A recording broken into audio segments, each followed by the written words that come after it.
dostum, zamandaşlarım, hurmatlı beni silagan, görermanlarım, hurmatlı gerdeşlerim. Meni ertelik 80'e geçmen oldular okşayın. Benim gözlerimden 50-60 yaşın içinde diyor. Pasaporttan hoşuma yazıp fazla gerek 80'de.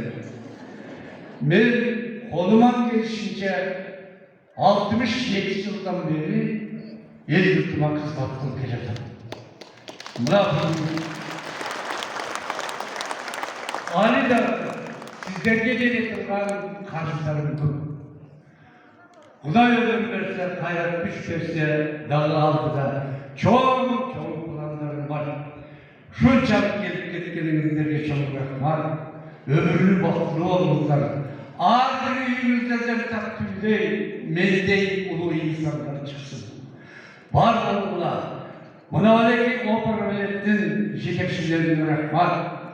Meni kılçaktırgan mınavı altın kızılanlarıma rahmat. Var oldular. Meni yaşatmaktasın altınlarım. Ben daima sizlergenelim. Var oldu. Münavvekede Tursunbay hakem. Alama Şovdayla ve Mesih degen gitarist altınlarım. Şu kollardan gelip götürülecekler derken var oldular. Ömür oldular. Kırgız Türkçülüğünde tırışçılık, tokçuluk, hırs geçkinti bak benim tek varsın. Ağır büyüde daima şan büyüktürsün. Can kıldak uşul 20. yılda en mıhtı görüntülüşlerinin yakışılap tozu alalı. Buna can prezidentimiz yer için var mı olsun? Daima Kırgız Türkçülüğünde halkalanan en ulu insanlardan olsun.